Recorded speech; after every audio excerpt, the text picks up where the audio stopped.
आज बात करते हैं अलेक्जेंडर वॉन हम्बोल्ट की। इन्हें आधुनिक भूगोल का जनक कहा जाता है और हम समझेंगे कि कैसे उन्होंने हमें दुनिया को एक बिल्कुल नए तरीके से देखने में मदद की। देखिए, ये जो लाइन है ना, ये सिर्फ कोई अच्छी सी बात नहीं है। असल में ये हम्बोल्ट के पूरे काम का निचोड़ है। उनका मानना था कि दुनिया अलग अलग चीजों का ढेर नहीं, बल्कि एक विशाल आपस में जुड़ा हुआ सिस्टम है। और बस यही सोच हमारी आज की पूरी बातचीत का केंद्र होगी। तो ये हैं अलेक्जेंडर वॉन हम्बोल्ट। देखिए, वो सिर्फ एक एडवेंचरस एक्सप्लोरर नहीं थे जो नई नई जगहें खोजते फिरे। नहीं, वो एक क्रांतिकारी विचारक थे। और उनकी जो दक्षिण अमेरिका की 5 साल लंबी यात्रा थी 1799 से 1804 तक, वही उनके सबसे जरूरी काम की नींव बनी। इसी यात्रा ने साइंस की कई फील्ड्स पर गहरा असर डाला। तो सवाल उठता है कि उनका सबसे बड़ा योगदान आखिर था क्या? ये एक बहुत ही सिंपल लेकिन उतना ही गहरा आइडिया था, प्रकृति की एकता। चलिए थोड़ा और समझते हैं कि इसका मतलब क्या है। हम्बोल्ट के जमाने में साइंस का तरीका क्या था? चीजों को अलग अलग बॉक्स में रखना, उनके नाम रखना और बस उनका अध्ययन करना। लेकिन हम्बोल्ट ने इस तरीके को चैलेंज किया। उन्होंने कहा, अरे नहीं, सब कुछ आपस में जुड़ा है। उन्होंने तर्क दिया कि एक छोटा सा पौधा भी हजारों मील दूर के मौसम के पैटर्न से जुड़ा हो सकता है। सोचिए, ये उस वक्त के लिए कितना नया आइडिया था। और इस एक आइडिया का असर जबरदस्त था। यहीं से मॉडर्न इकोलॉजी यानी पारिस्थितिकी की शुरुआत हुई। मतलब वो साइंस जो ये स्टडी करती है कि जीव जंतु और उनका माहौल एक दूसरे से कैसे जुड़े हैं। और इतना ही नहीं, मॉडर्न एनवायरमेंटलिज्म की नींव भी यहीं पड़ी। जाहिर है, अगर सब कुछ जुड़ा हुआ है तो किसी एक चीज को नुकसान पहुंचाने का मतलब है कि आप पूरे सिस्टम को नुकसान पहुंचा रहे हैं। लेकिन हम्बोल्ट सिर्फ फिलॉसफी की बातें नहीं करते थे। वो एक पक्के साइंटिस्ट थे जो डेटा और नापतौल पर यकीन रखते थे। तो उनका अगला मिशन था इन अदृश्य ग्लोबल कनेक्शंस को सबके सामने लाना, उन्हें मापना।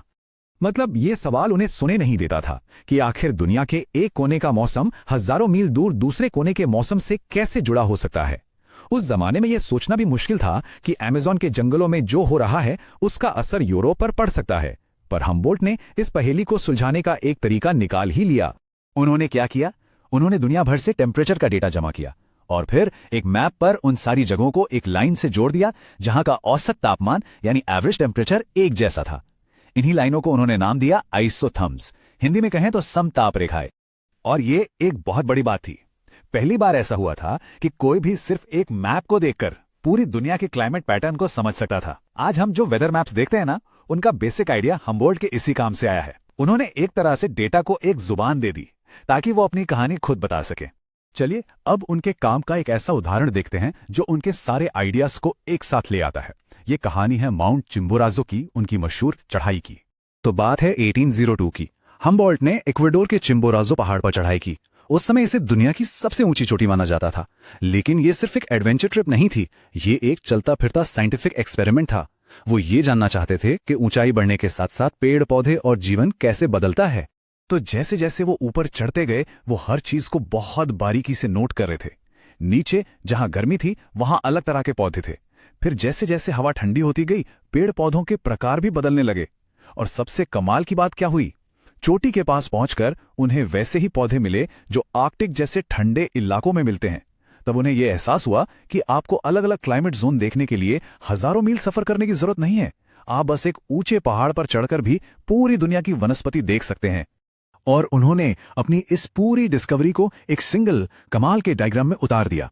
इसका नाम था नेतुरगेमेल्डे। जर्मन में इसका मतलब होता है प्रकृति की तस्वीर।